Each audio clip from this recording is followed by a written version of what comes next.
Épicure, 341-270 avant Jésus-Christ.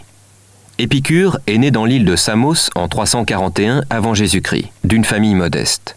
Son père était maître d'école. Il y suivra, adolescent, les cours d'un philosophe platonicien, avant de venir à Athènes en 323. Pour des raisons politiques, il doit dès 321 s'exiler sur la côte d'Asie mineure.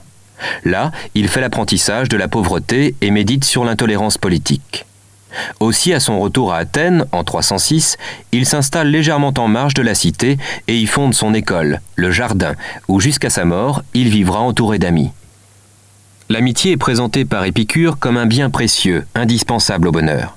En cette époque de décadence politique, où la cité grecque opprime ou exclut plus qu'elle n'épanouit ses citoyens, elle remplace l'ancienne vertu civique.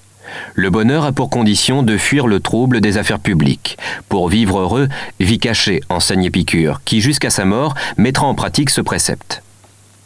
Le projet épicurien s'expose simplement.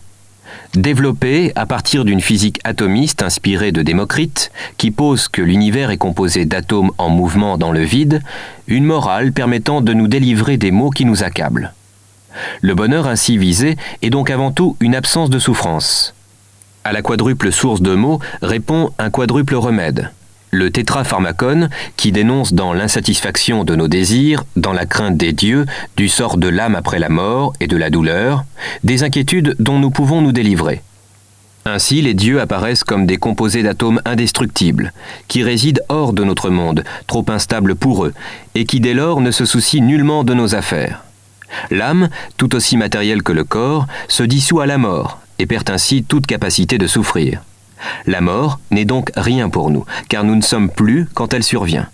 La douleur peut être combattue, comme Épicure l'a fait lui-même dans sa vie, par la joie et les souvenirs heureux, ou par la mort, issue toujours possible. Enfin, par sa nature, le plaisir trouve une limitation, contrairement à l'opinion que nous nous en faisons, et au désir superflu que nous créons artificiellement. Aussi devons-nous comprendre que la satisfaction de nos désirs n'est jamais définitive, mais le bonheur reste toutefois à notre portée, pour peu que nous consentions à philosopher avec Épicure et à partager sa vie frugale et harmonieuse. La modernité du matérialisme épicurien réside ainsi de l'extrême simplicité de ses visées. Non pas savoir pour savoir, mais savoir pour obtenir dès maintenant la paix de l'âme, l'ataraxie, qui définit le bonheur du sage et lui permet de vivre tel un dieu parmi les hommes.